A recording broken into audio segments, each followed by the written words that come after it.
kita ucapkan puji dan syukur kehadirat Tuhan Yang Maha Esa karena atas rahmat dan karunia-Nya kita bisa berkumpul pada pagi hari ini. Selamat datang para hadirin sekalian. Sebelumnya dimohon untuk para hadirin sekalian untuk mengaktifkan fitur kamera dan menonaktifkan fitur mikrofon karena acara kita pada pagi hari ini akan segera dimulai. Sebelum kita memulai acara kita pada pagi hari ini, alangkah baiknya kita berdoa menurut agama dan kepercayaan masing-masing. Berdoa dimulai.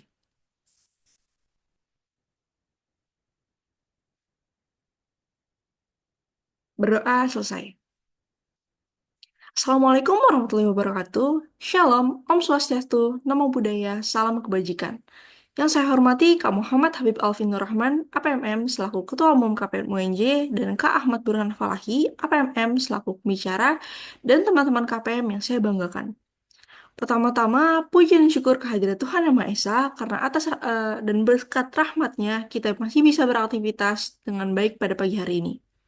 Saya ucapkan selamat datang pada acara Ngobrol Penelitian Ilmiah 3. Izinkan saya memperkenalkan diri. Perkenalkan, saya Sylvia Ramadhani selaku Master of Ceremony yang akan membantu acara kita pada pagi hari ini, yaitu Ngobrol Penelitian Ilmiah 3 dengan topik penggalian ide pada bidang teknologi.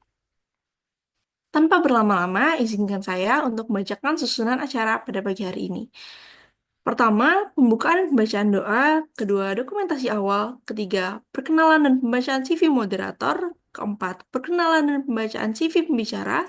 Kelima, pemaparan materi. Keenam, sesi tanya jawab dan diskusi. Ketujuh, pembacaan kesimpulan. Kedelapan, penyerahan sertifikat pembicara dan moderator. Kesembilan, dokumentasi akhir. Dan kesepuluh, penutupan. Selanjutnya, kita akan melakukan dokumentasi awal. Kepada kakak operator, dipersilahkan untuk membantu dokumentasi awal.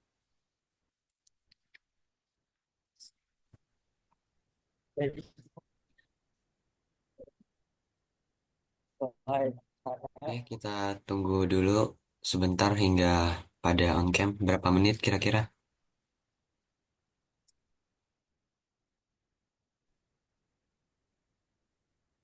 Sampai 9.30.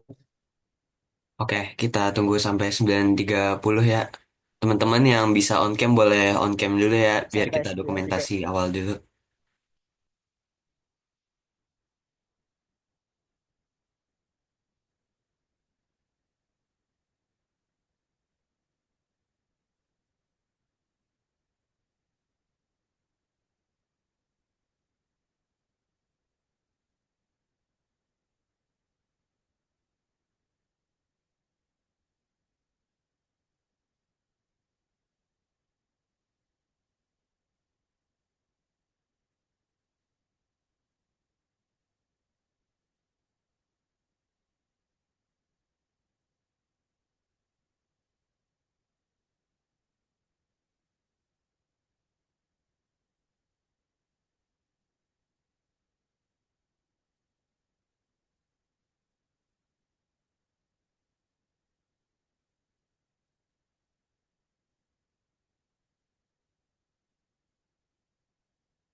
Oke, karena udah 9.30, aku hitung ya dari slide pertama. Satu, dua, tiga. Oke, untuk yang slide kedua. Satu, dua, tiga. Oke, makasih. Boleh aku balikin ke kakak MC. Terima kasih kepada kakak-kakak yang bertugas yang telah membantu jalannya dokumentasi awal di pagi hari ini. Selanjutnya, kita akan langsung masuk ke acara inti. Namun, kali ini bukan saya yang membantu. Akan ada kakak moderator yang keren banget nih. Namun, sebelum itu, boleh minta tolong kakak operator untuk ditampilkan CV moderator kita pada pagi hari ini.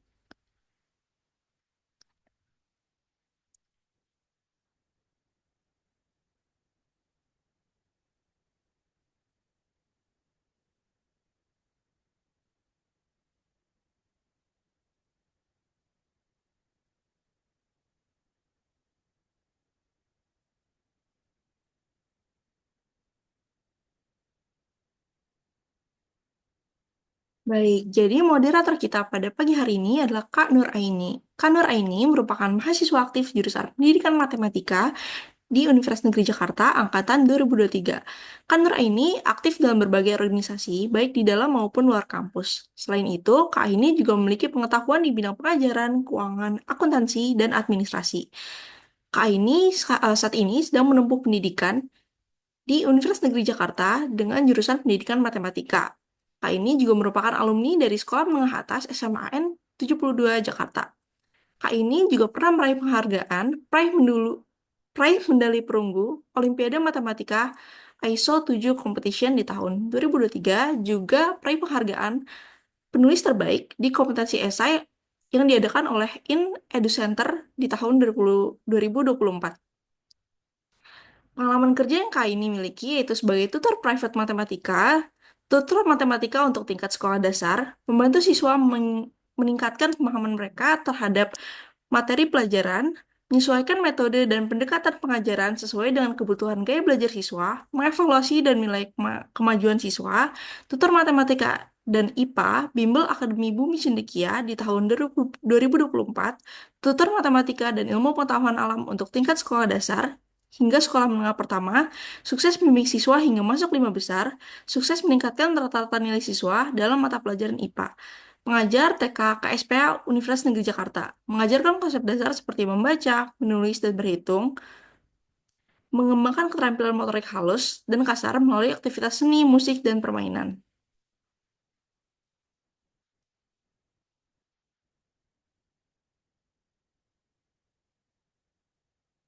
Kak ini juga ak- Kak ini juga aktif dalam berorganisasi, yaitu di kelompok peneliti muda Universitas Negeri Jakarta sebagai staf divisi perencanaan dan pengembangan penelitian, di Lembaga Legislatif Mahasiswa, Universitas Negeri Jakarta Pendidikan Matematika sebagai bendahara, di Pemuda Gatria Arya Guna sebagai sekretaris 2 di kelompok sosial pencinta anak Universitas Negeri Jakarta sebagai staf sarana dan prasarana, juga di kelompok ilmiah remaja di tahun 2022 sebagai staf. Pengalaman kepanitiaan yang pernah Kak Aini lakukan adalah sebagai Komisi Pemilihan Umum Pendidikan Matematika di Januari 2025 sebagai bendahara, tim pengawas dan evaluasi PKKMB FMIPA di 2024 sebagai staf PPE, ngabuburit dan HUT KSPA UNJ di tahun 2024 sebagai staf acara, Euforia Hari Anak dan Wisuda TK KSPA di Juni 2024, juga di sidang umum Lembaga Legislatif Mahasiswa di Februari 2024 sebagai koordinator HPD. Soft skill yang Kak ini miliki yaitu manajemen proyek, kepemimpinan, pemecahan masalah, berpikir kreatif, kerja sama tim, juga tools yang Kak ini miliki yaitu Microsoft Office, Canva, Python, dan Adobe Animate.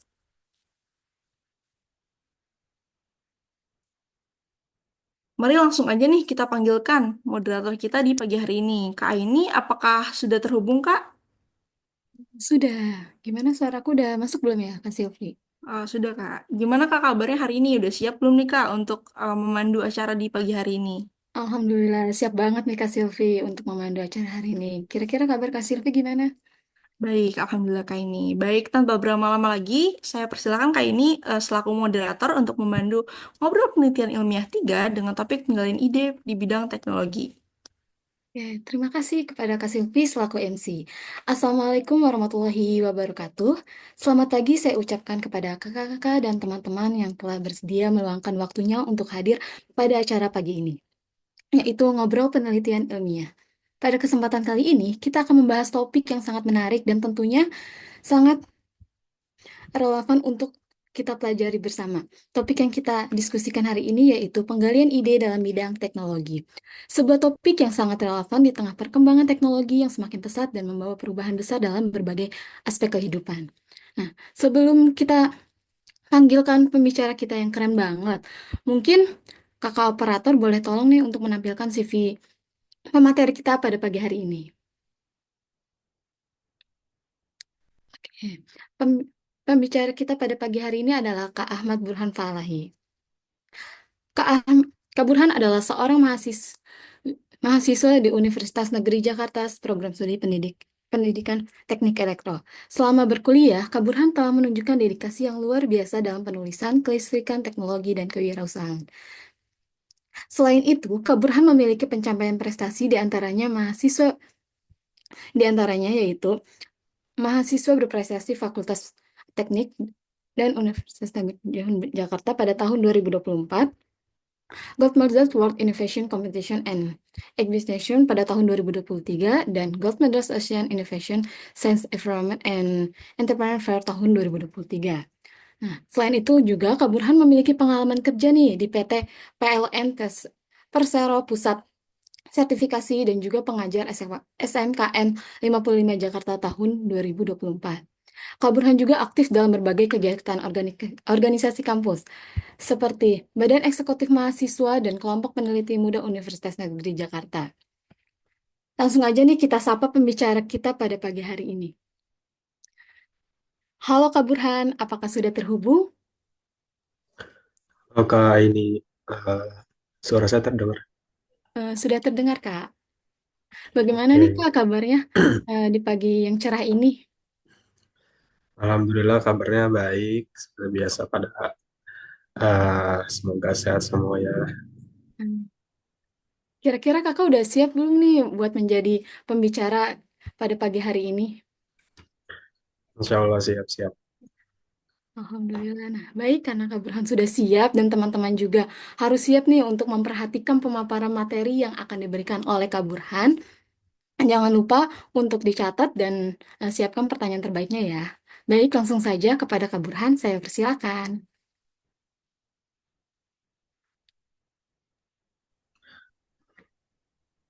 Oke, terima kasih Kak ini atas kesempatannya. Oke, Assalamualaikum warahmatullahi wabarakatuh. Eh, yang terhormat saya ucapkan kepada Ketua Umum KPM UNJ, yaitu Kak Habib Alvinur Rahman, dan juga BPA Kadif KPM UNJ, serta yang hadir hari ini membantu saya itu ada MC Kak Sylvia Ramadhani dan juga moderatornya dari Kak Nur Aini. Semoga kita semua dalam keadaan sehat selalu ya. Yang dimana sekarang lagi musim pancaroba nih, apalagi dalam keadaan puasa. Tapi dengan keadaan yang seperti ini, semoga tidak menyurutkan semangat kita semua untuk terus melakukan belajar dan belajar juga, karena kita basicnya di KPM itu adalah research atau penelitian. Diharapkan teman-teman nantinya dapat melakukan penelitian yang teman-teman miliki sendiri, idenya dari teman-teman begitu. Nah, kita di sini uh, sharing-sharing aja begitu. Boleh untuk Kak Operator atau yang lain mungkin untuk menampilkan PPT-nya.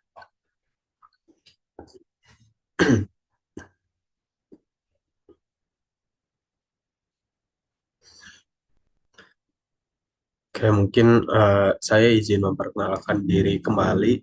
Di sini saya Burhan Falahi atau biasa dipanggil Burhan atau Falah. Eh, Sama seperti kalian juga, saya merupakan anggota KPM UNJ dan beberapa kesempatan sudah sering mengikuti kayak proyek-proyek penelitian gitu, baik itu di dalam KPM maupun di luar KPM. Dan tentunya di KPM saya juga belajar banyak hal gitu tentang penelitian dan bersama dengan teman-teman KPM yang lain itu merupakan suatu kesempatan yang sangat berharga begitu. Karena KPM sendiri kan ini basisnya penelitian gitu. Jadi kita bisa nemu banyak orang yang paham tentang penelitian. Baik itu kakak tingkat kita, mentor, alumni gitu. Dan jangan ragu untuk bertanya sama mereka ketika kita nantinya bingung terhadap penelitian yang sedang kita garap. Dan saat ini kita mau belajar atau mau memperdalam tentang penggalian ide di bidang teknologi. Oke, boleh di next.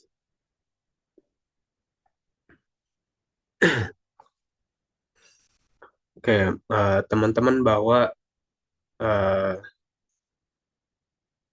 ya saya ingin memperkuat juga gitu ya bahwa di P3KPM atau di KPM ini bagi sebagian orang mungkin adalah sebuah awal gitu untuk melakukan penelitian. Mungkin kemarin di OAB itu teman-teman juga melakukan penelitian, tapi kayak yang penelitiannya ikut-ikutan fasil aja gitu, atau mungkin hanya sekedar mengikuti apa kata fasil gitu, tapi kita belum paham gitu sebenarnya penelitian itu harus kayak gimana, penulisan itu harus kayak gimana, apa tahap-tahapnya. Nah, di P3KPM ini adalah salah satu kesempatan gitu bagi teman-teman, bagi yang belum paham ataupun bagi yang sudah paham untuk kembali merimain memorinya di OAB sebelumnya mungkin untuk dapat melakukan penelitian yang teman-teman sendiri miliki idenya. Dan di sini ada quotes yang dimana bunyinya failure is an option here. If things are not failing, you are not innovating enough. Bahwa kegagalan adalah sebuah opsi. Jika sesuatu tidak mengalami kegagalan, maka kamu belum berinovasi. Nah, di sini ada quotes dari Elon Musk ya, bahwa benar ya kegagalan itu terdengar suatu hal yang wajar adanya gitu. Apalagi dalam dunia teknologi itu kegagalan itu pasti ada dalam bahkan dalam setiap tahapnya begitu. Ataupun teman-teman sudah melakukan setiap tahap yang benar dalam penelitian yang teman-teman lakukan. Tapi mungkin pada akhirnya eh, hasilnya itu tidak sesuai dengan apa yang teman-teman harapkan atau dalam kata lain gagal. Nah, itu bukan sebuah apa ya, bukan sebuah pencapaian yang buruk gitu bagi teman-teman. Karena sejatinya dengan kegagalan itu kita dapat mengetahui apa esensi sebenarnya dari sebuah penelitian dan teman-teman juga jadi lebih menjiwai gitu. Penelitian ini tuh harusnya kayak gimana sih? Dengan kalian gagal, dengan kalian mengetahui miss-miss dari setiap tahapnya itu, teman-teman jadi lebih apa ya, lebih pakar gitu terhadap suatu bidang yang teman-teman tekuni. Dan pesan saya selalu ambil hikmahnya dari setiap tahap ataupun dari setiap kegagalan karena ketika gagal itu merupakan bahkan saya bilang itu hal yang bagus gitu untuk sebagai uh, kita untuk belajar karena dengan kegagalan itu bahkan beberapa penemuan di dunia gitu itu bersumber dari sebuah kegagalan juga. Contohnya kayak alat bantu jantung yang kita pernah temui mungkin di rumah sakit, di mana alat bantu jantung itu eh, berfungsi untuk membantu jantung seseorang yang lemah denyutnya. Dan itu kalau teman-teman telusuri, itu adalah suatu inovasi atau suatu produk yang asalnya dari sebuah kegagalan, di mana sang penemu itu dia salah menempatkan resistor pada alatnya tersebut, sehingga ditemukanlah alat bantu jantung tersebut. Mungkin kalau salah nanti bisa dikoreksi ya, atau teman-teman boleh untuk mencari ceritanya lebih lanjut. Oke, boleh di next.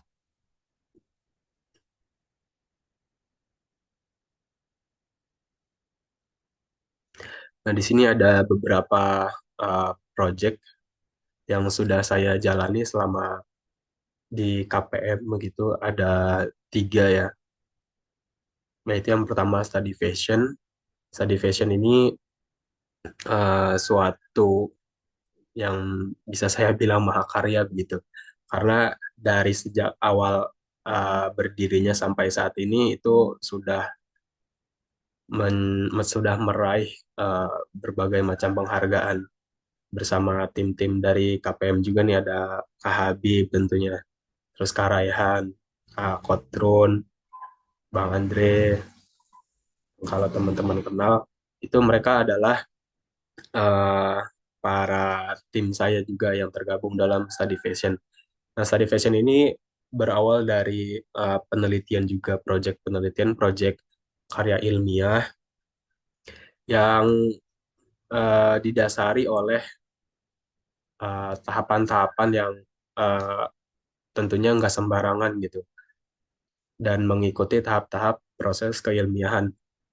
Karena study fashion ini berawal dari proyek di program kreativitas mahasiswa.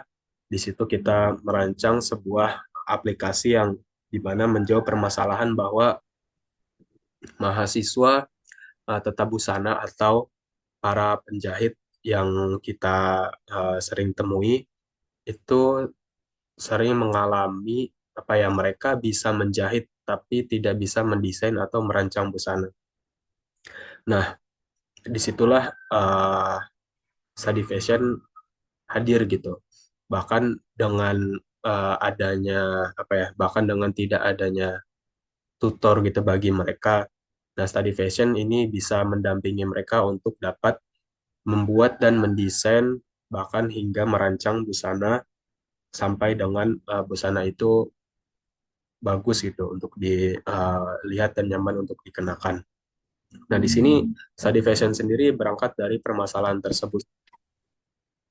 Dengan adanya study fashion ini para apa ya, para mahasiswa dan para penjahit dapat belajar dengan sendiri gitu, dapat belajar secara otodidak apa itu fashion.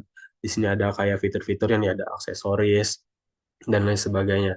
Dan selain itu juga mungkin beberapa permasalahan yang sering kita hadapi, kita kalau belajar itu sering nggak paham sama apa materi yang disampaikan di media digital yang ada gitu.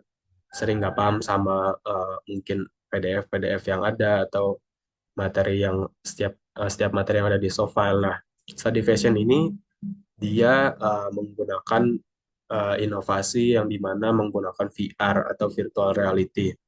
Dengan virtual reality ini uh, kita dapat belajar seperti dalam keadaan yang sebenarnya bersama dengan tutornya secara langsung gitu. Jadi bagi teman-teman yang belum pernah nyobain VR gitu, mungkin bisa dicari tahu apa itu tentang virtual reality. Di situ kita bisa belajar dengan lebih apa ya, dengan lebih jelas gitu, seperti dalam keadaan yang sebenarnya menggunakan sebuah alat yang bernama virtual reality. Jadi kita bisa melihat visualnya secara langsung dan juga audio yang disertai dengan narator gitu. Nah, kedua yaitu ada Project Tirta Meda, di mana Project Tirta Meda ini berawal dari gagasan yang saya miliki dan kemudian saya coba untuk kembangkan begitu di P3KPM.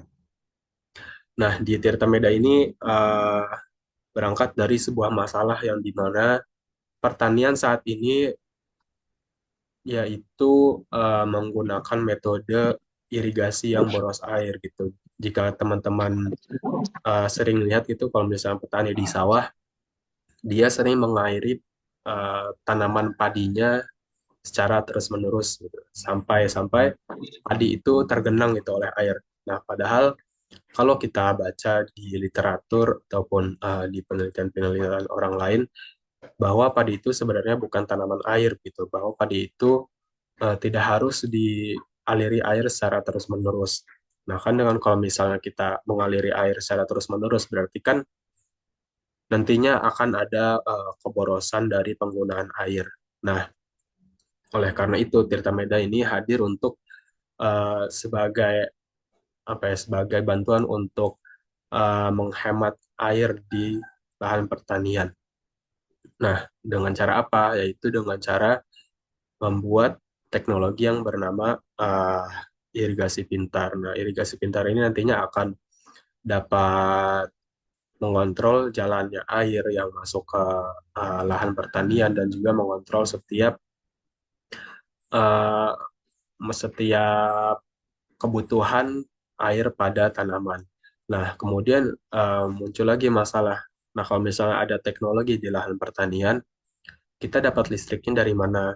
Nah, oleh karena itu, di Project Tirta Meda ini ada yang namanya panel surya. Dengan panel surya ini kita dapat memperoleh energi listrik secara mandiri. Jadi kita nggak perlu energi listrik dari luar seperti PLN. Dan dengan panel surya ini kita dapat menghemat gitu biaya operasional yang ada. Nah, yang ketiga di sini ada proyek yang pernah saya lakukan juga bersama teman-teman KPM, ada solar tracker. Ini solar tracker pernah dikerjakan di OAB begitu, di mana berangkat dari permasalahan panel surya yang seperti mungkin teman-teman lihat pada biasanya di mungkin sekitar rumah ada yang pasang gitu kan, ataupun kalian pernah lihat di PLTS mana gitu. Nah, itu kan kalau dilihat panel suryanya bersifat statis ya, atau berada pada suatu sudut kemiringan tertentu. Nah, sedangkan yang kita lihat juga bahwa matahari itu terus berjalan gitu dari uh, ujung timur ke barat, benar ya? Bukan dari barat ke timur. Ya, dari ujung timur ke barat. Nah, itu kan mataharinya berjalan, tapi panel suryanya ini statis gitu. Dan kita punya sebuah spekulasi bahwa mungkin aja kalau misalnya panel suryanya ini terus mengikuti arah cahaya matahari, si panel suryanya ini dapat eh, menghasilkan energi listrik yang lebih maksimal gitu dibandingkan dengan panel suryanya yang yang menghadap ke arah satu sisi saja gitu. Sedangkan kan mataharinya dia terus berjalan begitu.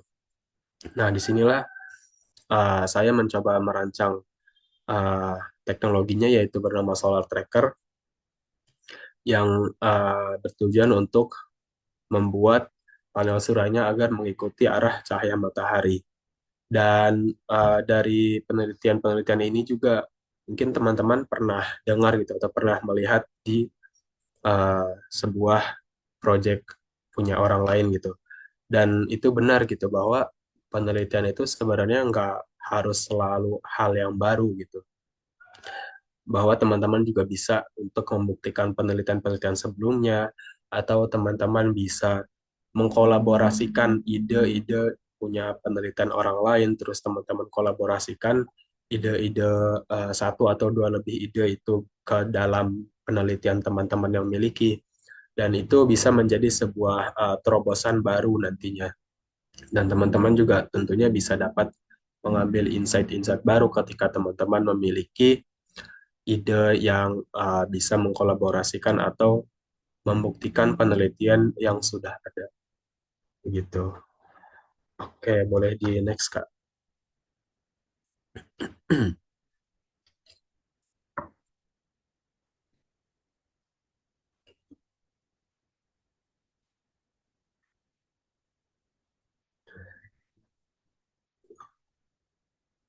Oke, mungkin untuk menggali ide, itu awalnya seperti biasa, kalaupun teman-teman pernah dengar dan pasti udah sering dengar bahwa untuk menggali ide itu, kita selalu berangkat dari sebuah masalah. Boleh di next slide-nya? Nah, kira-kira apa sih masalah yang teman-teman miliki di yang tadi Kak, yang slide problem. Nah, kira-kira apa sih permasalahan yang teman-teman miliki? Nah, untuk nyari permasalahan itu juga teman-teman nggak perlu nyari suatu permasalahan yang besar banget, tapi teman-teman bisa mulai nyari permasalahan yang ada di sekitar teman-teman. Misal di lingkungan rumah, di lingkungan kampus. Tentu kan banyak ya permasalahan-permasalahan yang mungkin bersumber dari sekadar keresahan yang kita miliki. Contohnya, ketika teman-teman tertidur gitu ya, tidur misal dari jam 10 sampai jam 4. Nah, teman-teman kan pasti dalam dalam kegiatan tersebut mungkin ada suatu ketika teman-teman nggak bisa bangun tepat waktu gitu. Nah, itu kan merupakan suatu permasalahan ya. Nah, dari situlah dicari kira-kira apa ya solusinya untuk supaya saya ini dapat bangun tepat waktu gitu. Sementara saya orangnya kebo gitu misal. Nah, dari situ kan dapet nih suatu masalah. Kira-kira apa ya suatu alat atau teknologi yang dapat membantu kita untuk bangun lebih tepat waktu gitu. Sedangkan nggak ada orang yang bangunin kita gitu.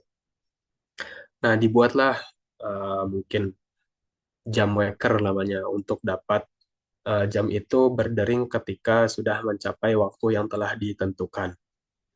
Nah, dari eh, permasalahan-permasalahan sederhana itu juga bisa gitu kan akhirnya melahirkan suatu inovasi yang bermanfaat bagi teman-teman.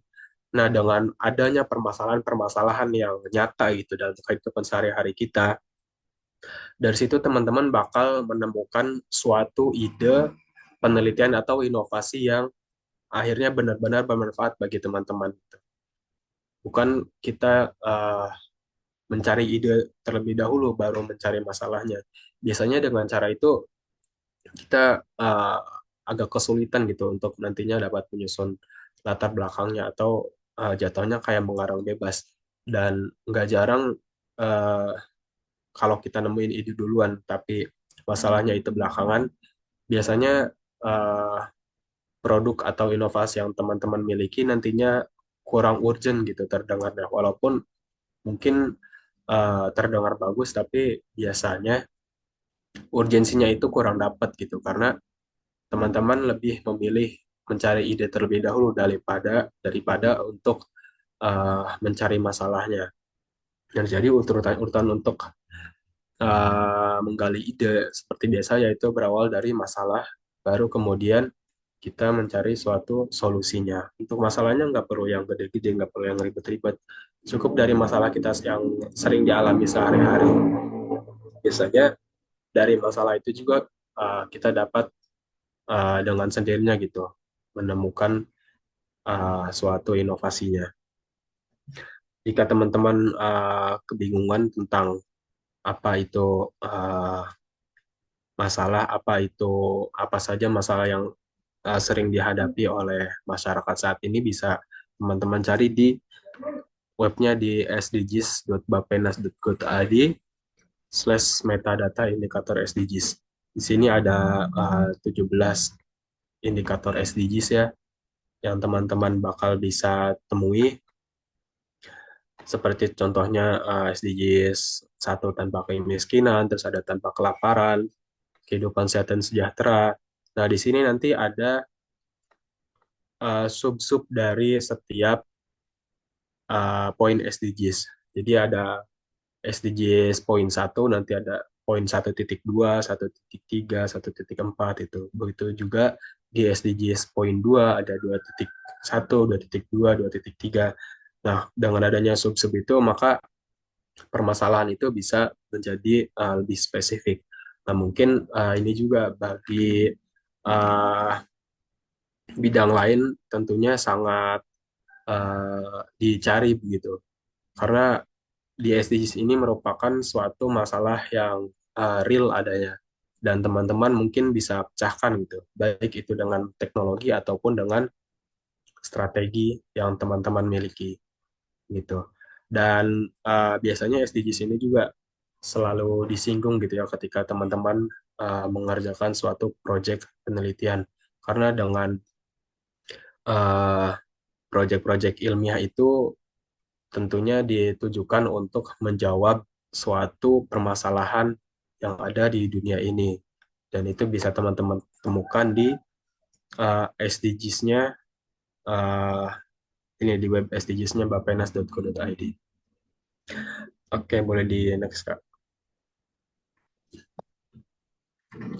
Nah, di sini suatu jawaban atas suatu permasalahan bagi uh, tadi yang teman-teman temui sehari-hari. Mungkin sebagian masalah itu bisa diselesaikan dengan teknologi, tapi sebagian masalahnya itu juga bisa aja diselesaikan dengan hal selain teknologi. baik itu dengan strategi ataupun mungkin dengan hal-hal seperti pendekatan sosial maupun hal ilmiah lainnya. Nah, karena di sini kita topiknya teknologi, maka saya ingin membicarakan tentang solusi dari sebuah masalah yang outputnya berupa teknologi. Di sini saya sudah menemukan beberapa poin gitu ya, terkait teknologi-teknologi yang ada pada saat ini, dan mungkin kalau misalnya kurang boleh teman-teman tambah. Di sini ada 7 yang saya sering temukan di bidang-bidang penelitian ya. Yang pertama ada tentang renewable energy, di mana renewable energy ini sebenarnya adalah suatu solusi dari sebuah solusi juga. Karena kan kalau misalnya renewable energy berarti dia adalah suatu energi yang terbarukan.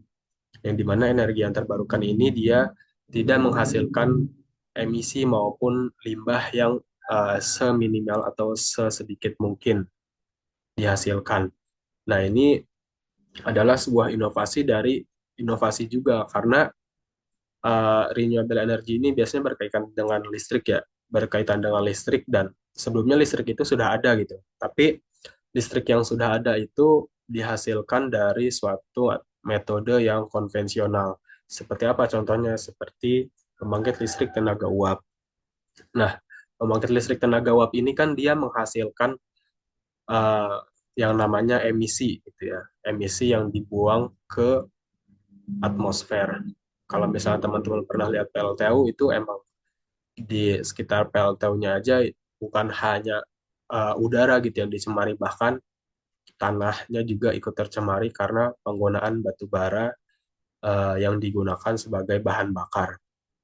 Nah, disinilah renewable energy hadir gitu. Energi terbarukan hadir untuk dapat mengurangi atau membantu permasalahan pada PLTU atau pada kebutuhan listrik di masyarakat. Karena dengan adanya renewable energy, kita dapat menghasilkan energi yang lebih bersih, contohnya dengan menggunakan pembangkit listrik tenaga surya, dan kalaupun itu dengan PLTS, kalaupun itu dengan PLTU, kita dapat membuat PLTU yang memiliki emisi sekecil mungkin gitu, yaitu dengan menerapkan teknologi yang namanya filtering. Dan dengan mungkin teman-teman ingin membuat suatu penelitian di bidang renewable energy, itu bisa juga gitu untuk dapat teman-teman membuat prototipenya. Prototipe misal hybrid dengan PLTS dan juga PLTA, ataupun misalnya PLTA dengan uh, PLTB gitu, yang dimana itu merupakan suatu topik yang hangat juga itu untuk diangkat, karena saat ini bisa teman-teman lihat juga bahwa Indonesia sudah mulai gencar gitu untuk melakukan transisi energi dari yang konvensional ke arah yang lebih bersih gitu, dengan pembangkit-pembangkit listrik yang berenergi terbarukan.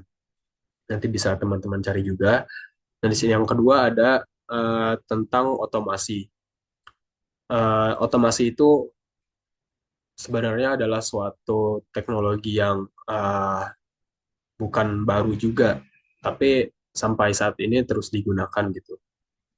Teknologi-teknologi otomasi itu contohnya seperti kalau misalnya teman-teman suka main ke Pasar Sarjana, nah di sana ada pintu yang bisa buka sendiri gitu. Pintu yang bisa buka sendiri ketika teman-teman mulai mendekati pintu tersebut. Nah, itu adalah salah satu contoh dari teknologi otomasi. Atau ketika teman-teman malam-malam ke parkiran belakang gitu. Nah, eh, kalau misalnya kita lihat gitu kan, di parkiran itu dia awalnya gelap gitu. Bahkan kita aja nggak tahu gitu motor kita ada di mana. Nah, ketika teman-teman mulai jalan ke arah parkiran tersebut, uh, mulai nih ada cahaya gitu kan dari lampu yang menyorot. Nah, itu kan dia pakai sensor gitu untuk menyalakan. lampunya. Itu ketika teman-teman datang ke lokasi tertentu, teman-teman mulai terdeteksi oleh sensor tersebut, nah maka lampu akan menyala. Nah, itu adalah contoh-contoh dari teknologi otomasi. Nah, apa ya, nggak bikin pintu secret otomatis. Nah, bisa tuh biar pintunya tuh nggak bunyi terus gitu kan kalau misalnya kita masuk secret. Nah, dengan teman-teman bikin teknologi otomasi ini tentunya dapat menghemat energi yang kita miliki gitu.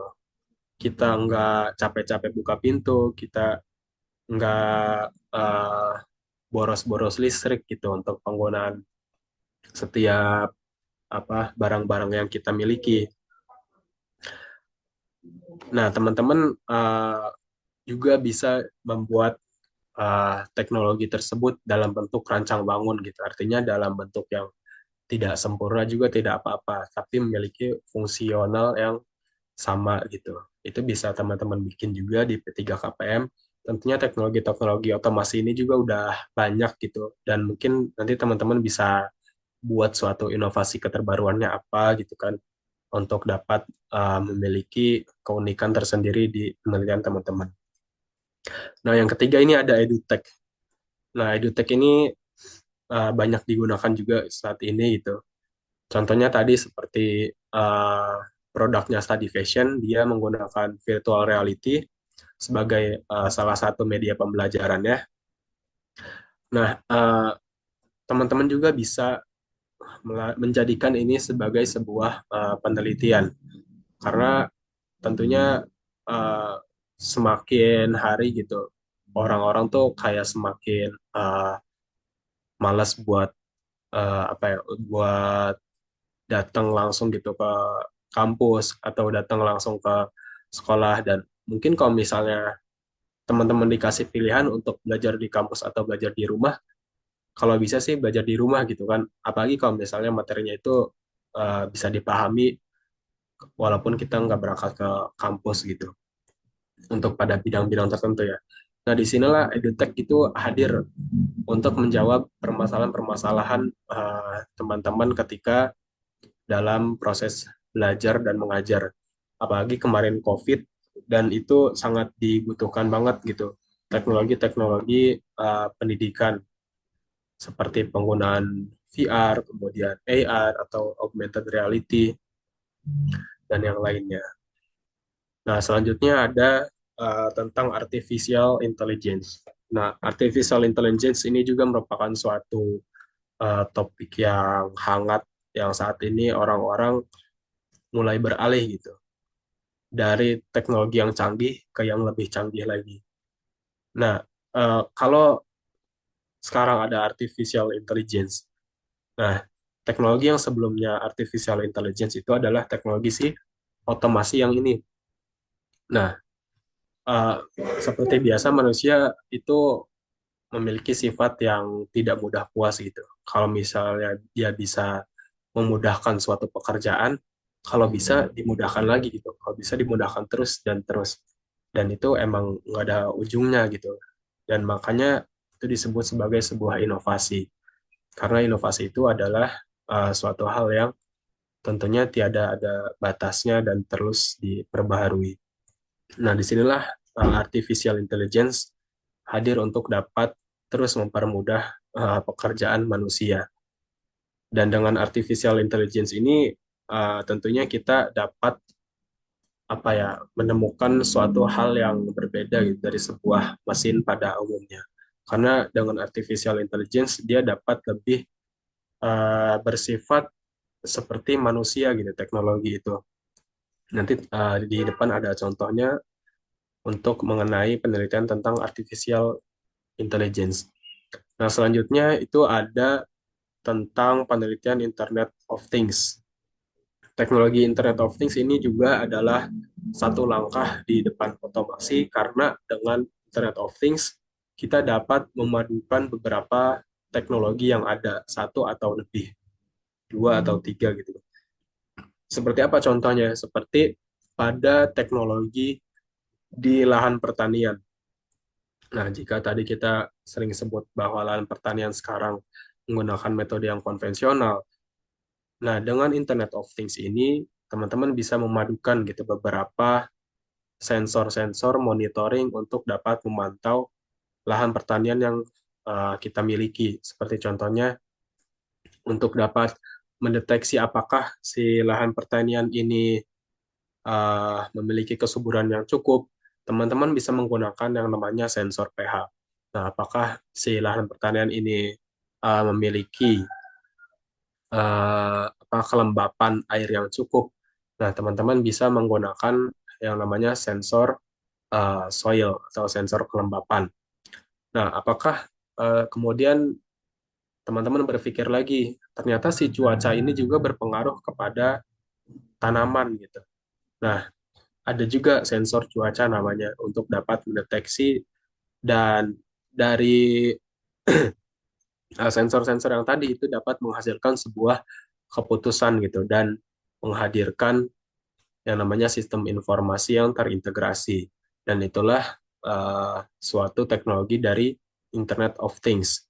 Nantinya teman-teman bisa mengambil suatu keputusan dari setiap informasi yang diberikan.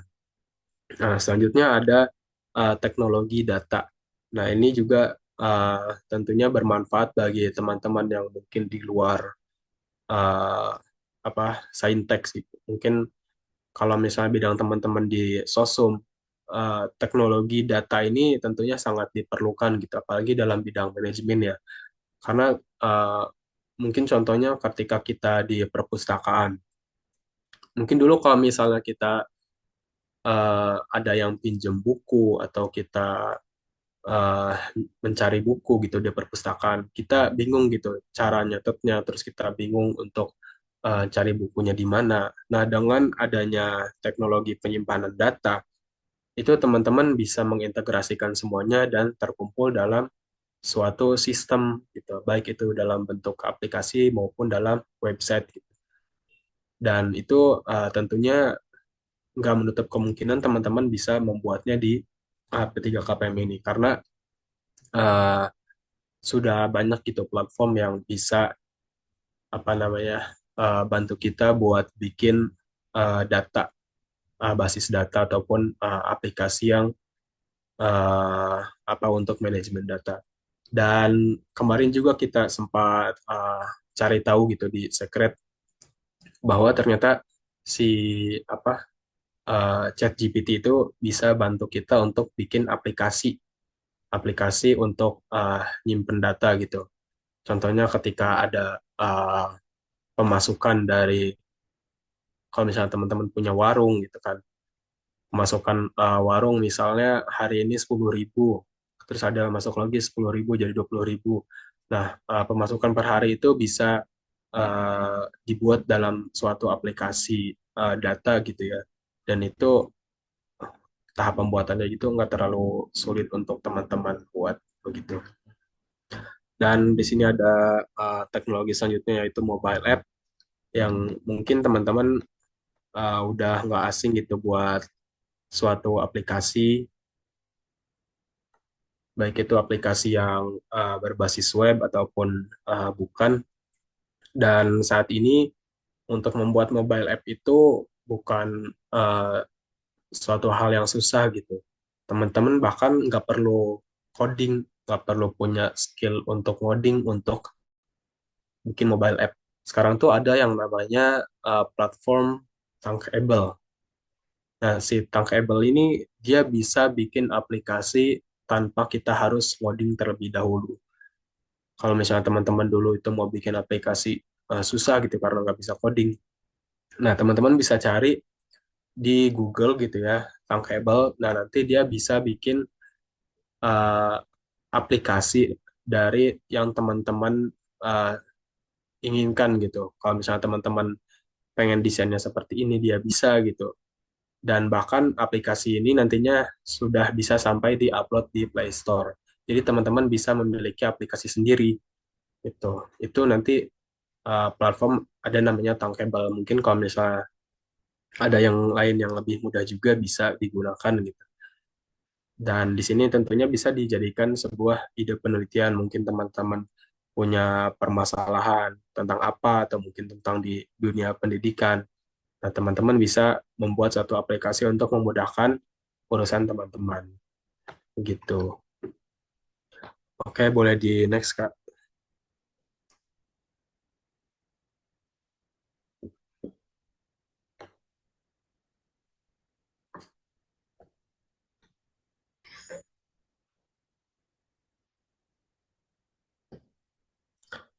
Selanjutnya itu ada cara-cara untuk mendapatkan ide.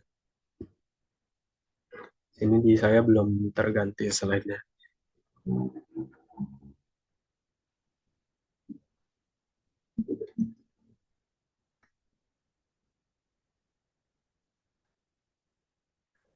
Oke, untuk eh, cara mendapatkan ide. Nah, yang pertama itu ada yang namanya substitute. Nah, di sini saya merangkum beberapa caranya. Yang pertama substitute, yaitu mengganti elemen tertentu dalam teknologi yang ada dengan elemen baru yang lebih efisien atau inovatif. Nah, contohnya adalah jika teman-teman ingin eh, apa ya? Jika teman-teman ingin memiliki suatu pembangkit listrik dari tenaga angin. Nah, kalau misalnya kita sering lihat si pembangkit listrik tenaga angin atau tenaga bayu ya kalau misalnya anak teknik sebut itu dia pembangkit listriknya itu kalau yang tenaga angin dia arah anginnya dia horizontal, artinya kayak anginnya muter seperti apa namanya kincir angin begitu ya. Nah itu pembangkit listrik tenaga angin yang konvensional. Nah ada suatu penemuan gitu, itu dia kincirnya itu dia nggak horizontal, tapi dia secara vertikal gitu. Jadi menangkap anginnya dari atas ke bawah gitu. Suatu kincirnya dibuat seperti uh, tiang.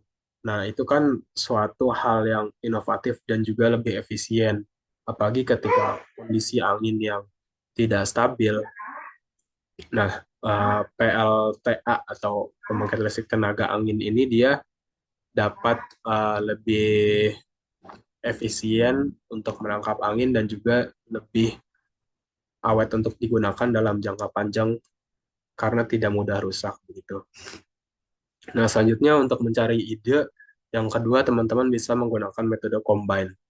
Metode combine ini menggabungkan dua atau lebih teknologi untuk menciptakan solusi baru yang lebih efektif. Contohnya seperti apa teknologi combine? Nah, teknologi combine ini eh, menggabungkan dua atau lebih. Nah, contohnya kayak tadi, misal kalau misalnya eh, apa ya? Kalau misalnya kita di Secret nih mau bikin suatu teknologi buka pintu otomatis. Nah, untuk apa? Agar kita dapat mudah untuk masuk ke dalam sebuah ruangan. Nah, ketika kita masuk ke ruangan kan pasti kayak, duh ruangannya ini gelap banget gitu kan. Nah, kira-kira ada nggak sih solusi agar si lampu ini dapat menyala dengan sendirinya gitu ketika kita masuk ke ruangan dan pintunya juga terbuka otomatis. Nah, itu kan dua masalah ya. Nah, kita combine jadi satu, maka menghasilkan suatu teknologi juga gitu.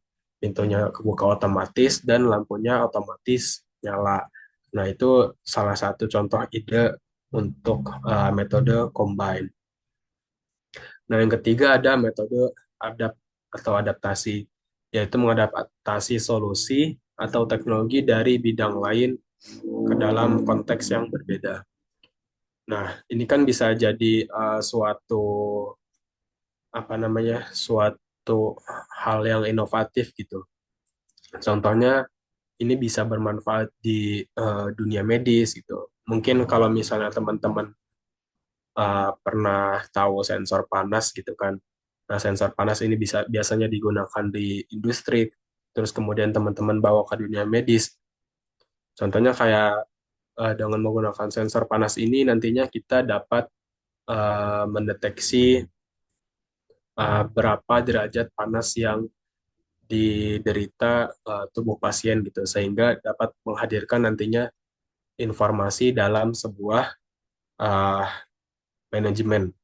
Nantinya dapat membantu dokter sehingga tidak repot-repot untuk teman-teman itu harus menggunakan uh, termo apa namanya, ada tuh pokoknya lupa saya namanya, tidak harus menggunakan metode yang konvensional gitu untuk mengecek panas tubuh pasien, tapi bisa dengan menggunakan alat yang mungkin nantinya juga bisa menggunakan uh, sensor gitu ya. Contohnya ketika kita COVID, waktu waktu zaman COVID itu dia kan bisa mendeteksi panas seseorang gitu dari kejauhan, terus muncul di layar gitu kan. Nah, itu adalah salah satu contoh gitu bahwa kita mengadaptasi teknologi dari bidang lain ke dalam konteks yang berbeda. Nah, selanjutnya ada metode modify. Modify ini yaitu mengubah fitur tertentu untuk meningkatkan kinerja atau fungsi teknologi. Nah, misal teman-teman itu menemukan suatu masalah gitu kan. Contohnya apa? Contohnya pada teknologi sepeda motor. Nah, jika kita lihat bahwa dahulu tuh sepeda motor itu hanya ada dua gitu, gigi dan juga kopling, kalau misalnya kita sering sebut. Nah, itu uh, kalau misalnya transmisinya yang konvensional itu yang pakai gigi biasa, nah itu kan kita repot gitu kan. Kita uh, harus capek-capek untuk injak giginya gitu. Nah, dengan masalah seperti itu, akhirnya teman-teman memiliki ide bagaimana caranya kita nggak repot-repot untuk injak giginya, tapi motornya tetap jalan gitu kan. Nah, disitulah eh, mungkin hadir yang namanya teknologi otomatik atau biasa kita sebut sebagai motor matic. Nah, kan itu adalah mengubah fitur tertentu untuk meningkatkan kinerja atau fungsi ya. Jadi kita nggak perlu repot-repot untuk injek gigi, tapi motornya tetap jalan begitu. Nah, selanjutnya yaitu ada metode put to another use, yaitu memanfaatkan teknologi yang sudah ada untuk tujuan yang berbeda dari yang awalnya dirancang. Nah, itu hampir mirip dengan yang adaptasi, tapi mungkin di sini yaitu lebih ke arah komponen-komponen yang spesifik diambil dari suatu teknologi ke arah teknologi yang lain. Nah, kemudian yang terakhir itu ada testing, yaitu menguji keefektifan atau kinerja dari sistem teknologi yang sudah ada. Nah, bahwa untuk melakukan suatu penelitian, teman-teman tuh nggak harus untuk menemukan suatu hal baru gitu, untuk suatu ide yang benar-benar fresh. Nah, teman-teman juga bisa melakukan pengujian terhadap suatu teknologi. Misal dengan adanya si panel surya yang dia sebagai sumber energi terbarukan, nah teman-teman bisa melakukan studi ataupun penelitian terhadap kinerja panel surya tersebut, yaitu dengan apa? Dengan menguji keefektifannya. Nah, tentunya untuk menguji ini juga nggak sembarangan gitu kan. Ada yang namanya tahap-tahapan, terus instrumen yang harus dilakukan dan juga harus divalidasi oleh ahli-ahli terkait supaya apa? Supaya tahapan penelitian yang teman-teman lakukan itu dapat berhasil dan benar adanya. Gitu. Nah, boleh di next Kak.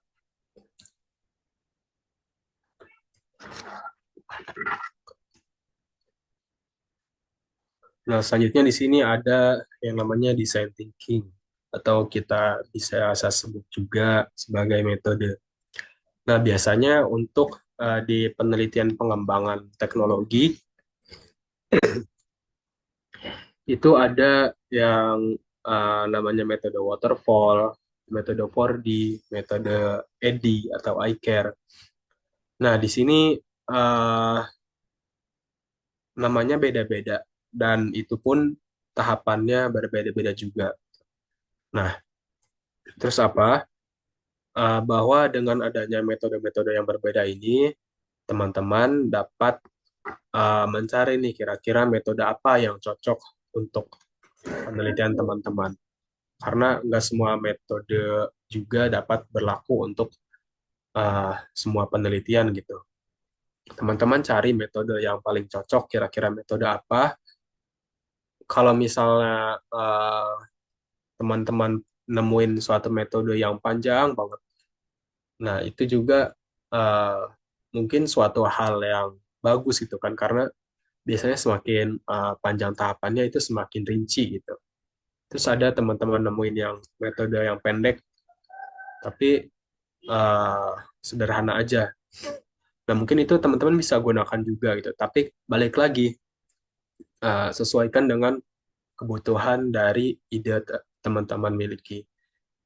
Mungkin nggak semuanya metode cocok gitu, tapi coba aja dicari kira-kira metode apa yang cocok dengan ide teman-teman. Kalau misalnya teman-teman bingung gitu kan, kita mau pakai metode apa, coba teman-teman juga boleh untuk cari di AI, kira-kira metode apa nih yang cocok sama ide penelitian ini.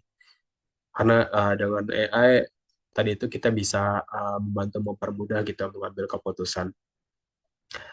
Nah, dari keempat ataupun metode yang lain di samping waterfall, 4D, EDDI, dan iCare, ini biasanya mereka memiliki tiga unsur yang sudah pasti ada nih. Kayak yang pertama problem, design, test. Nah, yang pertama tentu tadi teman-teman harus memiliki masalah untuk melakukan sebuah penelitian atau mengembangkan suatu produk inovasi. Teman-teman harus memiliki masalah agar penelitian atau produk yang teman-teman miliki nantinya dapat bermanfaat secara nyata. Nah, kemudian dari masalah itu, kita akhirnya merancang sebuah desain nih. Kita mulai menggali ide. Kira-kira ide apa ya yang cocok untuk menjawab permasalahan tersebut? Apakah si idenya ini dia uh, bisa menggunakan teknologi atau hanya sekadar mengubah strateginya? Nah, itu teman-teman mulai mendesain uh, problem solving, mungkin begitu ya, kata lainnya. Di samping desain ini juga ada yang namanya development. Nah, setelah kita mendesain, kita sudah harus merancang. Kira-kira mau seperti apa sih produk yang kita buat ini supaya dia benar-benar menjawab kebutuhan dari para pengguna. Nah, tahap yang terakhir itu biasanya yang dilakukan yaitu testing atau evaluasi atau implementasi. Nah, dengan tes ini kita berarti menguji apakah si teknologi yang kita rancang ini dia benar-benar berguna gitu kan di apa namanya di masyarakat atau pada pengguna. Nah, kalau misalnya kita bikin ide hanya sekedar bikin aja, tapi kita nggak tahu ide itu berguna atau enggak. Nah, itu kan jadi sebuah uh, ya, hal yang percuma gitu kan. Kita bikin suatu ide, tapi kita mungkin bagus idenya, tapi ide itu belum tentu berguna secara nyata gitu. Nah, dengan tes ini biasanya kita dapat mengetahui nih, dia udah menjawab kebutuhan masyarakat atau belum. Mungkin ada bagian-bagian spesifik yang harus di-upgrade gitu sehingga fungsinya dapat maksimal. Nah, tahap tes inilah yang menentukan bahwa ide teman-teman itu dapat berguna atau tidak nantinya. Dan nanti di depan kita ada contoh-contoh untuk tentang ide penelitian ya. Oke, boleh di next aja, Kak. Nah, di sini ada beberapa contoh di setiap bidangnya. Yang pertama ada di bidang renewable energy. Di sini uh, dari penelitiannya Zainal dan kawan-kawan pada tahun 2023. Dia perancangan prototipe pembangkit listrik tenaga angin dengan vertical axis point turbine. Nah, di sini kan seperti yang sudah saya sebutkan tadi, dia bikin PLTB, dia bikin pembangkit listrik tenaga angin, tapi dengan kincir yang vertikal gitu, yang bentuk kincirnya itu lurus dari atas ke bawah. Nah, itu kan sebuah inovasi juga. Teman-teman bisa membuat uh, prototipenya saja atau membuat perancang bangunnya. Nah, yang kemudian itu ada contoh untuk bidang otomasi dari penelitiannya Ar-Rahman tahun 2022. Dia bikin rancang bangun pintu gerbang otomatis menggunakan Arduino Uno R3. Nah, di sini seperti yang sudah tadi kita bicarakan, dia bikin pintu gerbang otomatis yang mungkin di dalamnya menggunakan sensor. Nah, di sini Arduino Uno-nya ini dia adalah microcontrollernya. Jadi dia yang bakal mengatur uh, informasi dari sensor yang masuk. Nantinya dia dapat menggerakkan pintu gerbangnya juga gitu. Dia mengirim informasi dari sensor, kemudian menggerakkan pintu gerbangnya. Ini penelitiannya dari Ar-Rahman untuk bidang otomasi. Nah, selanjutnya yaitu ada bidang artificial intelligence oleh Rahmawati dan kawan-kawan pada tahun 2023, yaitu implementasi algoritma You Only Look Once atau YOLO untuk deteksi dini dan diagnosis retinopati diabetik.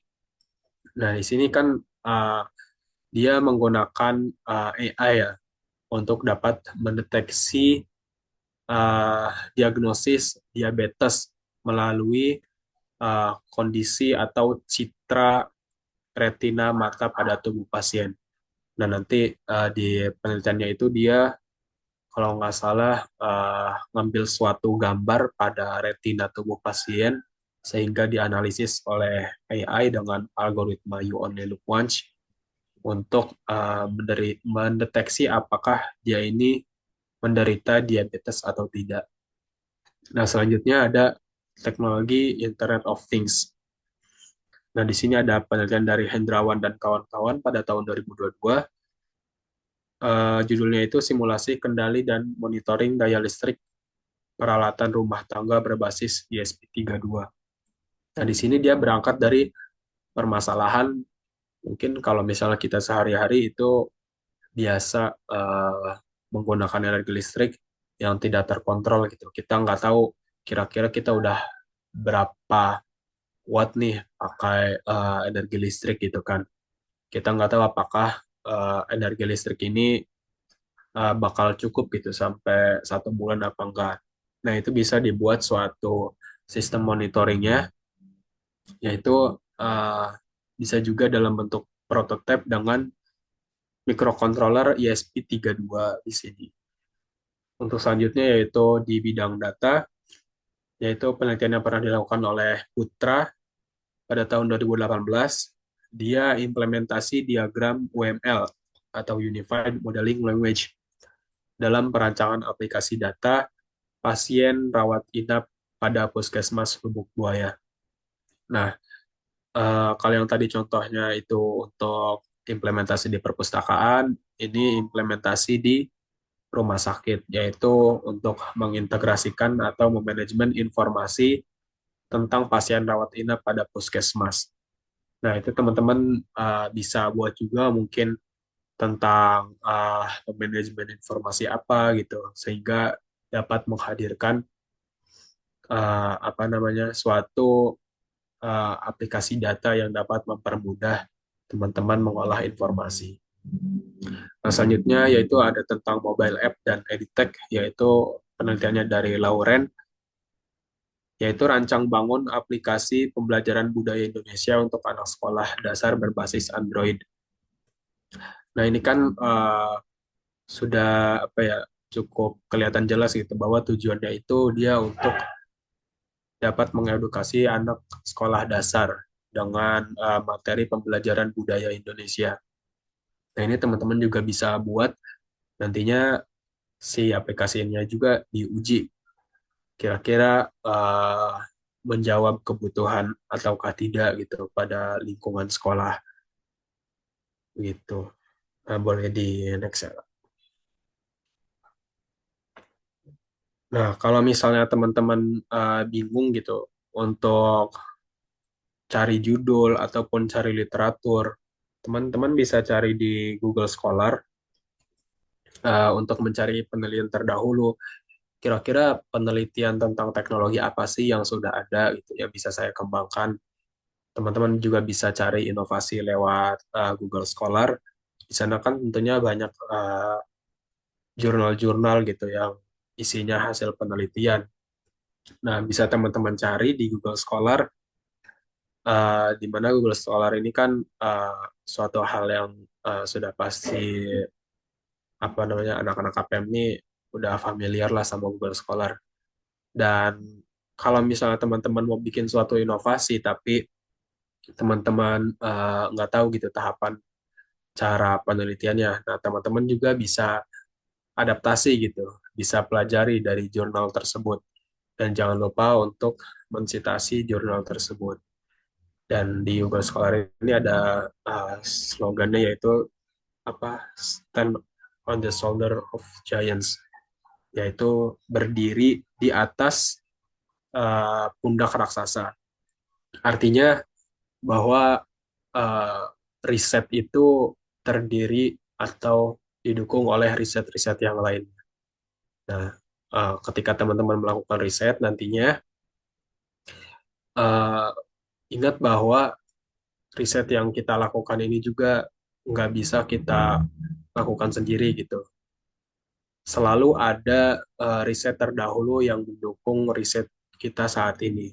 Dan dengan riset terdahulu itu juga atau penelitian yang relevan, kita dapat belajar darinya, kita dapat mengambil poin-poin kira-kira apa yang harus diperbaiki, dan dengan riset sebelumnya juga kita tidak buta untuk melakukan suatu penelitian gitu. Oke, boleh di next. Nah, watch and learn. Nah, di sini kalau misalnya teman-teman bingung gitu untuk bikin suatu produk, teman-teman udah baca di jurnal, teman-teman udah baca banyak nih tentang bikin suatu teknologi atau media, tapi belum paham nih step-step yang jelasnya kayak gimana. Nah, teman-teman bisa cari di YouTube, itu banyak banget, misal teman-teman mau bikin alat apa, terus mau bikin unsur apa yang nantinya bisa diintegrasikan. Kalau teman-teman bingung bisa cari lewat YouTube, mungkin ada aja gitu tutornya karena penelitian yang kita lakukan pastinya sudah pernah dilakukan oleh orang lain juga gitu. Di sini ada contohnya yaitu alat pembasmi hama yang ramah lingkungan. Ini pernah dilakukan oleh mahasiswa USU dan alat ini sangat membantu para petani ya kalau kita lihat gitu. Oke, boleh di next Kak. Oke, mungkin sekian dari saya. Kalau misalnya teman-teman mau diskusi atau bertanya lebih lanjut bisa ke kontak yang saya miliki di uh, layar teman-teman. Mungkin kalau misalnya ada kekeliruan saya mohon maaf. Uh, untuk teman-teman semangat terus. Mungkin P3KPM atau di KPM ini adalah awal bagi teman-teman untuk melakukan penelitian. Tentunya banyak itu program-program yang dapat mendukung penelitian ataupun ide-ide yang teman-teman miliki. Nah, mumpung kalian ada di KPM dan mumpung P3KPM ini juga masih buka nih untuk teman-teman ikuti, teman-teman coba untuk submit ide teman-teman kalian di P3KPM, dan dengan adanya P3KPM ini kan juga proposal teman-teman didanai gitu. Kapan lagi ide penelitian didanai gitu? Kalau misalnya eh, kita lakukan skripsi aja kita pakai dana sendiri gitu. Tapi kalau misalnya di P3 KPM, kita didanai sama KPM. Nah, itu suatu opportunity atau suatu kesempatan yang bisa teman-teman maksimalkan gitu kan.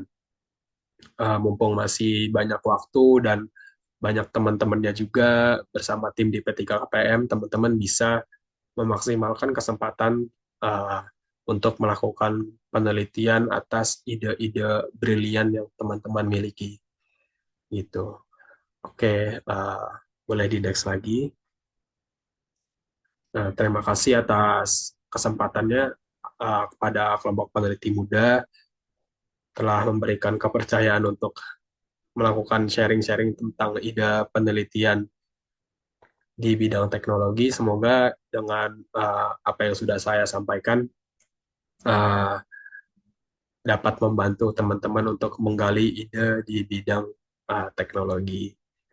Cukup dari saya. Wassalamualaikum warahmatullahi wabarakatuh.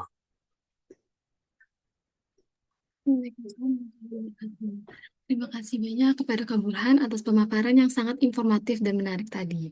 Nah, selanjutnya kita memasuki sesi diskusi. Untuk teman-teman yang punya pertanyaan, boleh langsung raise hand atau chat di kolom komentar dengan format nama underscore pertanyaan.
Kayak di kolom komentar udah ada yang bertanya, Bang. Dari Farid, izin bertanya Bang Burhan untuk memulai melakukan penelitian teknologi berbasis dengan data, kira-kira apa aja nih tantangan yang akan dihadapi oleh kita sebagai peneliti?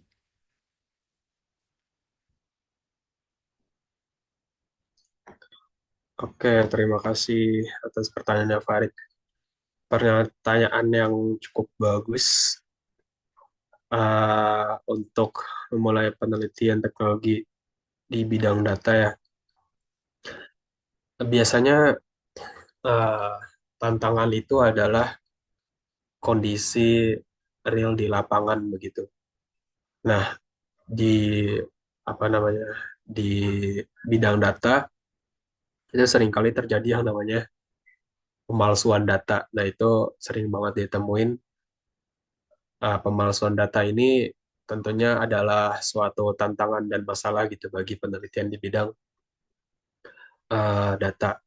Nah, ini tentunya kayak keaslian data itu emang harus harus benar-benar dijaga di uh, apa bidang data karena tujuan bidang datanya ini adalah untuk menjaga data itu tetap pada kondisi yang sebenarnya, terus memberikan informasi yang sebenarnya.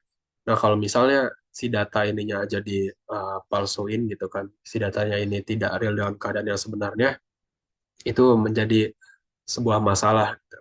Makanya eh, untuk penelitian di bidang data itu sendiri atau produk-produk inovasi di bidang data, tantangannya adalah keaslian data.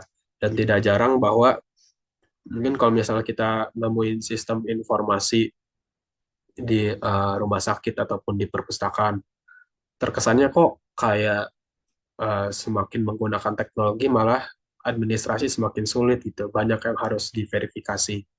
Nah, itu adalah salah satu tantangan dari eh, bidang data begitu. Verifikasi datanya harus diperjelas. Kemudian data-datanya itu emang harus sesuai dengan keadaan yang sebenarnya dan emang bidang data ini juga banyak dicari banget gitu sekarang. Kayak analis-analis data, terus kemudian data mining, kayak apalagi ya, data scientist. Nah, itu kan banyak dicari juga dan tentunya bukan bidang yang eh, apa ya, bukan bidang yang familiar gitu untuk kita karena di data sendiri ini banyak tantangannya dan tidak mudah untuk dilakukan. Tapi bagi teman-teman untuk melakukan penelitian di bidang data itu bisa dimulai dari hal-hal yang sederhana aja. Nggak perlu yang ribet-ribet banget gitu dan cukup menjawab satu permasalahan begitu. Apakah cukup, Farid?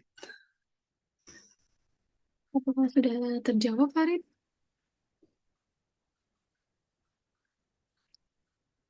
Oke, sudah terjawab, Bang, kata hmm, Farid. Oke, Nah, selanjutnya di sini ada bertanya, Gabriela. Izin bertanya, Bang, kalau melihat goals SDGs, kira-kira goals apa saja yang bisa kita kaitkan dengan teknologi? oke, untuk kalau kita lihat goal SDGs, kira-kira goal apa saja yang bisa dikaitkan dengan teknologi? Eh, apa ya? Sebenarnya kalau misalnya mau diselesaikan sama teknologi, hampir semuanya sih ya. Bahkan masalah-masalah sosial juga bisa kita selesaikan dengan teknologi. Ada kan yang namanya AI sekarang. Suatu psikologis manusia aja bahkan sekarang bisa dibantu dengan AI begitu. Nah, tapi untuk benar-benar yang bisa diselesaikan dengan teknologi, mungkin kalau saya boleh kerucutkan, biasanya dia berkaitan dengan iklim yang pertama. Iklim itu dia SDGs ke berapa ya? Ke-13, dia SDGs 13. Nah, itu kan dia solusinya bisa berupa teknologi-teknologi ramah lingkungan. Terus juga bisa teman-teman bisa mengerucutkan ke arah goals, yaitu di uh, goals nomor 9 itu ada inovasi dan infrastruktur. Nah, ini kan tren-tren tentang smart city ya, yang bisa diwujudkan dengan sebuah teknologi. Terus juga ada di goals nomor 2 yaitu tanpa kelaparan. Di situ ada eh, yang namanya praktik tentang pertanian tangguh.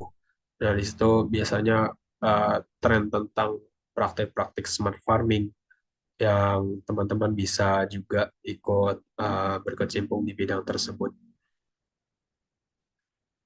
Gitu. Apakah sudah terjawab, Gabriel?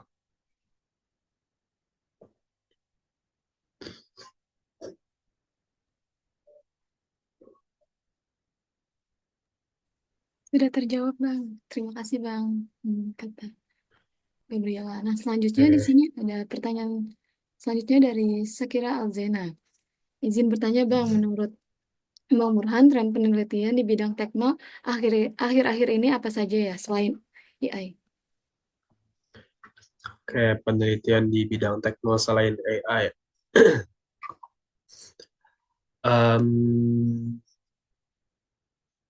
Selain AI itu dia ada yang namanya machine learning.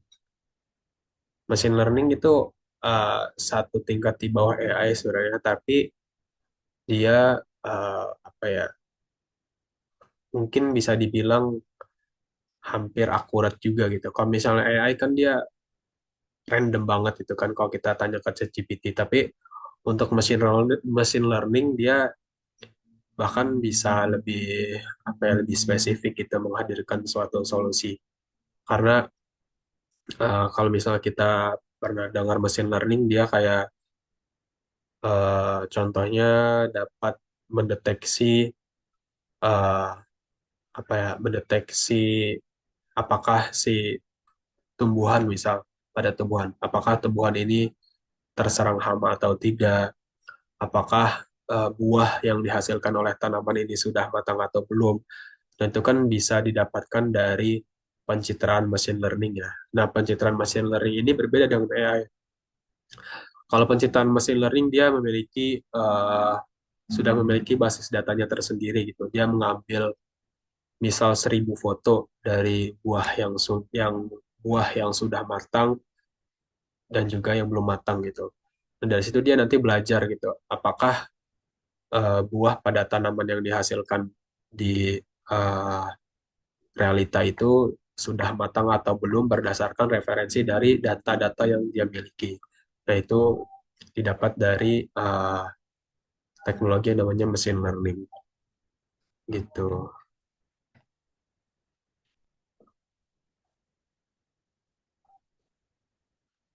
Apa sudah terjawab, Ana?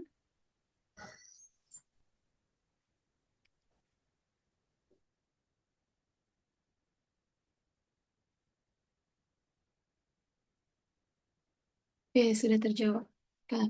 Nah, karena tadi merupakan pertanyaan terakhir untuk sesi diskusi hari ini, tapi untuk teman-teman yang masih punya pertanyaan terkait materi tadi, mungkin bisa langsung menghubungi kontak Kak Burhan nih.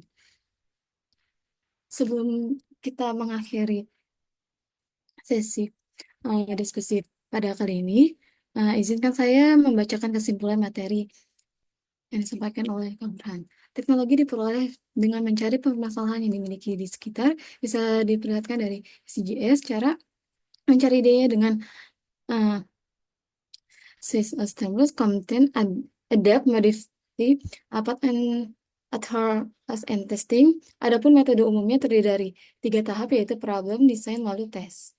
Nah, tidak terasa kita sudah sampai di penghujung acara hari ini.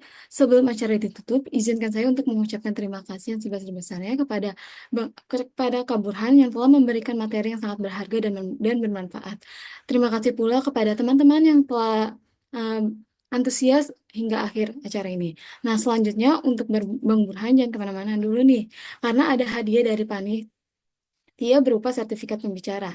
Kepada kakak operator, boleh tolong ditampilkan sertifikat pembicaranya.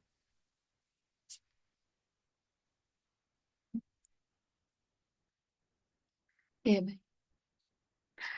Sertifikat nomor 02 garing SER garing D KPM garing 3 garing 2025 diberikan kepada Kak Ahmad Burhan Falahi APMM sebagai pemateri dalam kegiatan Ngopilah, Ngobrol Penelitian Ilmiah 3 dengan tema penggalian ide bidang teknologi yang diselenggarakan oleh Kelompok Penelitian Muda Universitas Negeri Jakarta yang ditandatangani oleh Kak Habib Alvin Nurrahman sebagai Ketua Umum KPM UNJ 2025 dan Kak Nafisa Putri Insani sebagai Kepala Divisi Perencanaan dan Pengembangan Penelitian. Kepada kakak-kakak yang bertugas sebagai dokumentasi, dipersilakan.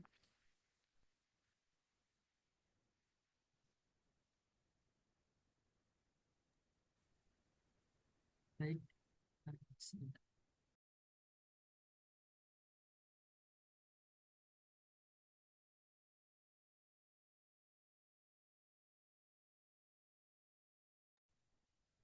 Oke, aku izin hitung ya. 1, 2, 3. 1, 2, 3. Oke, makasih. Ya, terima kasih kepada kakak yang telah bertugas. Kepada Kak Burhan, terima kasih banyak atas kesediaannya untuk berbagi ilmu pada pagi hari ini. Semoga Bang Burhan sehat selalu dan sukses ya Kak. Nah, apalagi ada jika Kak Burhan ada kesibukan lain, dipersilakan untuk meninggalkan ruang Zoom meeting ini. Namun jika kakak ingin membersamai kami hingga hingga akhir acara, sangat dipersilakan. Saya Nuraini selaku moderator pamit undur diri. Mohon maaf apabila terdapat kesalahan baik disengaja ataupun tidak. Wassalamualaikum warahmatullahi wabarakatuh. Salam, terima kasih Aini, terima kasih juga Sylvia dan KPM. Baik, makasih banyak buat Kak ini dan bicara kita Bang Burhan. Wah, keren banget ya materi kita di pagi hari ini. Tentunya banyak banget ya insight baru yang kita dapetin mengenai penggalian ide di bidang teknologi. Nah, selanjutnya untuk Kak ini jangan kemana-mana dulu nih Kak, karena kita ada oleh-oleh dari panitia berupa sertifikat untuk moderator. Kepada kakak operator, boleh minta tolong Kak ditampilkan sertifikatnya.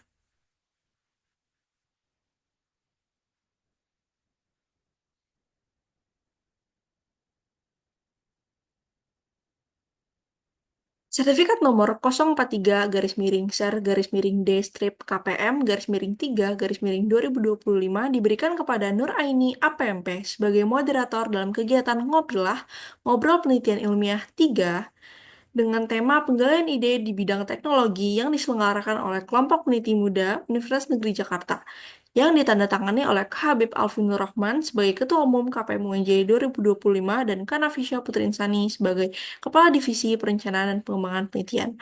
Kepada kakak-kakak yang bertugas untuk dokumentasi, kami persilahkan.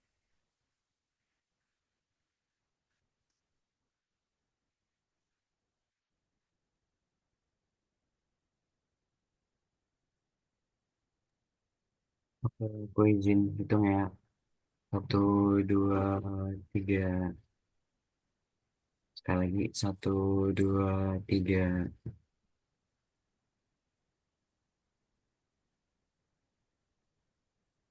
Oke, makasih. Banyak ya buat Kak ini, juga kepada kakak-kakak yang bertugas. Semoga sehat selalu dan sukses selalu ya Kak.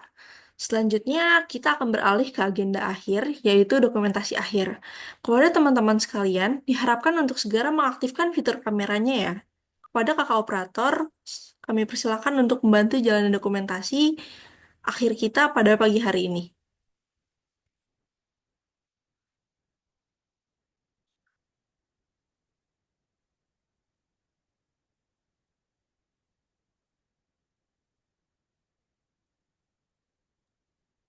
Ditunggu sampai 10:08 untuk dokumentasi. Jadi harap on cam ya kawan-kawan.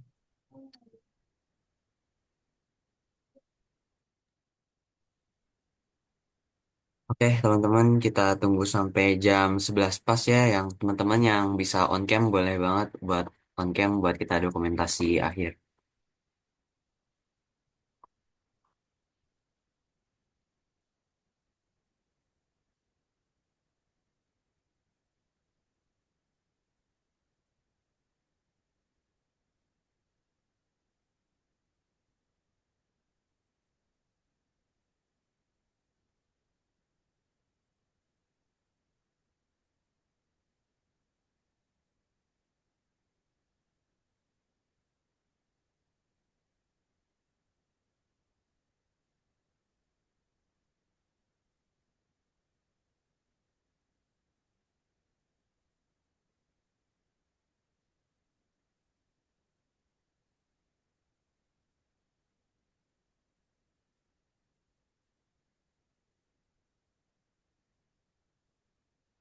Oke, izin ingetin lagi buat teman-teman yang bisa on cam, boleh banget ya buat on cam untuk kita dokumentasi akhir.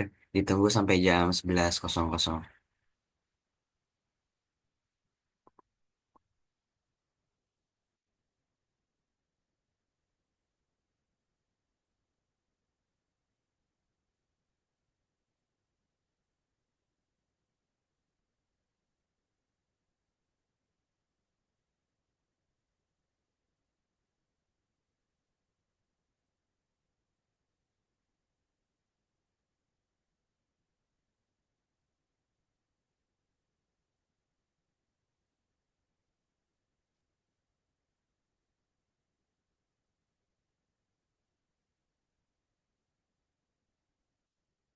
Oke, karena udah pukul 11, aku izin untuk mulai dokumentasinya ya. Dari slide pertama dulu, aku hitung 3, 2, 1. Oke, untuk slide kedua, 3, 2, 1. Oke, terima kasih. Aku balikin ke MC. Baik, wah nggak kerasa banget ya teman-teman. Sekarang kita udah ada di penghujung acara. Makasih buat teman-teman yang udah mengikuti rangkaian acara Ngobrol Penelitian Ilmiah 3 di pagi hari ini dari awal sampai selesai. Semoga ilmu yang kita dapatkan bisa bermanfaat, menambah wawasan ilmiah, serta lebih menginspirasi kita untuk lebih berkembang dan memajukan penelitian di Indonesia. Karena kita mengawali acara ini dengan doa, alangkah baiknya kita mengakhiri acara ini juga dengan doa. Berdoa menurut kepercayaan dan agama masing-masing, mulai.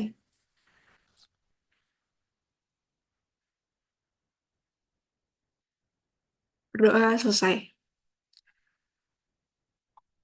Karena kita udah ada di penghujung acara, saya Sylvia Ramadhani selaku Master of Ceremony dan seluruh panitia yang bertugas pamit undur diri. Saya mewakili teman-teman panitia lainnya ingin memohon maaf sebesar-besarnya apabila ada kesalahan dalam hal perkataan atau perbuatan selama berlangsungnya acara ini. Wassalamualaikum warahmatullahi wabarakatuh.